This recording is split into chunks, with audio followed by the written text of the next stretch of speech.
और fascist government को मैं सिर्फ इतना कहना चाहूँगी कि मरियम नवाज और शहबाज शरीफ और राना सनाउल्लाह खास तौर पर तुम, क्योंकि वजीर दाखिला हो तुम, ये बात याद रखना, हमारा वक्त आने वाला है और एक एक जुल्म का बदला इंशाल्लाह तुम लोगों से कानून और आईन के मुताबिक लेंगे। तुम लोगों की तरह हम जो है लोगों पर जुल्म और सितम और बर्बरियत नहीं करेंगे। और दूसरी बात ये कि ये जो डीजल है ना, ये जो डीजल है, जो कहता था ना, जो डीजल खवातीन के बारे में जिस तरह की जबान इस्तेमाल करता था, तो उसको बताना चाहती हूँ कि उन्हीं तितलियों में से बहुत सारी तितलियों ने अल्हम्दुलिल्लाह तुम लोगों को तिगनी का नाच नचाया और तुम लोगों को बताया कि जिनको तुम लोग बर्गर्स मम्मी डैडी पार्टी कहते थे वो कितनी स्ट्रांग है और वो अपना हक लेना बहुत अच्छी तरह से जानती है।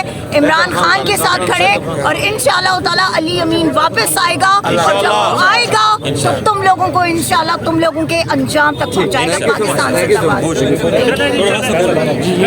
MPA से माफिया सत्ती साहिबा और ये जुडिशल कम्प्लेक्स के बाहर अली अमीन गंडापुर की हेयरिंग के बाद मीडिया से बात कर रहे थे।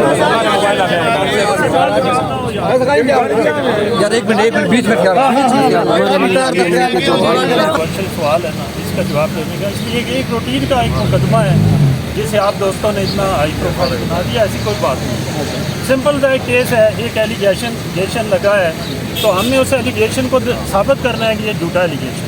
बिल्कुल, इसलिए अभी इस स्टेज के ऊपर हम नहीं कहते कि उन्होंने क्यों मारेंगे, कौन सी दहशतगर्दी हुई है।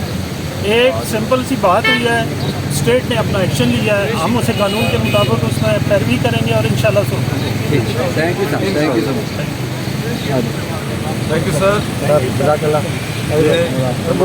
हमारा सब कुछ है। मैं सर कल इनके साथ 11 मिनट का हमारा पूरा प्रोग्राम हुआ है। ये भी एक परिंदा है। अच्छा सर, जो फैसल उमर भाई क्या कहेंगे, कल की जो दोबारा से पेशी भी है और जिस तरीके से मौलाना के भी कहा जा रहा था, तो कल उन्होंने एक चैलेंज भी किया कि चाहे मैं जेल में भी रहूँगा फिर भी मैं जो है इलेक्शन जीत के रहूँगा। सर उस वाले से क्या कहेंगे मौलाना साहब को तो हमने बहुत पहले कहा हुआ है कि पीड़ में आओ, कोई ऐसी बात नहीं, हम रेडी हैं। और इंशाल्लाह मैं आपको पूरी उम्मीद से कहता हूँ कि ये किसी सूरत हम इनको इलेक्शन से भागने नहीं देंगे।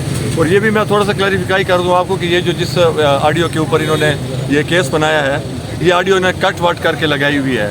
और हम सियासी लोग हैं और इसमें जब हम लोग ये कहते हैं कि जी हम इस्लामाबाद आएंगे और हम टेक ओवर, तो हमारा मकसद यही था कि जिस तरह इमरान खान यहाँ पे प्राइम मिनिस्टर था और इस्लामाबाद में और हुकूमत PTI की थी, तो हमने दोबारा इसी तरीके से जमहूरी तरीके से इलेक्शन लड़ के हमने दोबारा इस्लामाबाद की हुकूमत को PTI की तरह इमरान खान से टेक ओवर करवाना है। ये कोई जंग या कोई वेपन या कोई फ़ौज की जंग नहीं थी जिसको ये ले रहे हैं। और मैं इस मौके पर सिर्फ इतना कहूँगा कि सबसे पहले तो मैं अपने लोगों का बहुत ही इंशान मशकूर हूँ। यहाँ पे बहुत सारे लोग जो हैं वो रोज़ा रख के यहाँ पे आए हुए हैं अली अमीन खान के लिए और यहाँ पे खड़े हुए हैं, कई ज़िलों से आए हुए हैं। अल्लाह पाक इनको सबको आबाद रखे। जावेद चौधरी के जो एक वीडियो बयान आया था कि अली अमीन ने बहुत कुछ एक ही दिन में 2 घंटे के बाद उसने वीडियो जारी किया है कि बहुत कुछ उकल दिया है, जिसमें PTI की धड़े जो है ना वो जज साहब ने जिस तरीके से पहले दिन से कह रहा था कि जुडिशरी जो है इन चीज़ों को बड़ी गौर से देख रही है और बड़े ज़बरदस्त तरीके से डिस्कशन हुई है। हमारे वकील साहब ने भी बड़ी अच्छी डिस्कशन की है और उनको उन्होंने जो पॉइंट्स थे वो सारे उनको उन्होंने बताए हैं। इंशाल्लाह हमारी जीत होगी। अली अमीन फिट है, बेहतरीन है और मजबूत है। सारे केस इंशाल्लाह लड़ेंगे और इसको मुकाएंगे। तशद्दुद तो नहीं किया गया? नहीं जी, कोई तशद्दुद नहीं किया गया और इंशाल्लाह मुझे उम्मीद है कि कल अली अमीन खान आप लोगों के साथ होगा। आप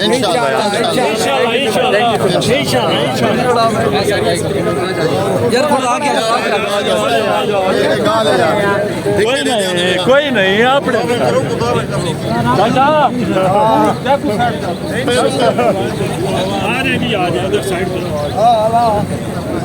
ठीक है।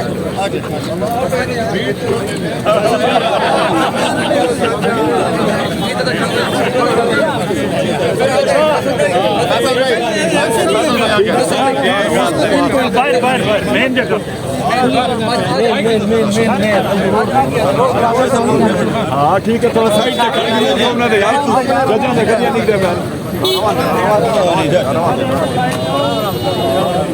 इधर सामने सेंटर मीडिया में खड़े हो, हाँ से खड़े होकर बात करेंगे।